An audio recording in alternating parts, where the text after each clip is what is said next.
তো মাত্র দু একটা রসগোল্লা। চল, ওই তো একটা গাছ দেখতে পাচ্ছি, ওই গাছের নিচে গিয়ে বসে বসে দুই ভাই কিছু রসগোল্লা খেয়ে হাঁড়িটা হালকা করি, নয়তো এত ভারী হাঁড়ি নিয়ে হাঁটতে যে আমরা খুব কষ্ট পাবো।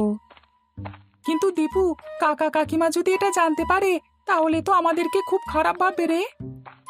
আরে ধুর, তুই শুধু শুধু এত ভয় পাচ্ছিস। আর কাকা কাকিমা কি আমাদের এখানে দেখতে আসছে নাকি যে আমরা কি করছি? চল, কিচ্ছুটি হবে না।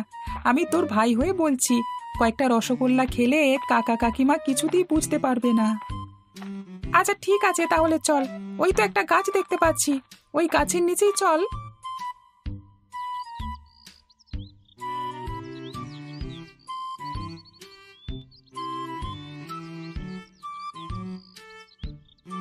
এগিরে দীপু, আমরা তো এক এক করে সবগুলো রসগোল্লা খেয়ে ফেললাম।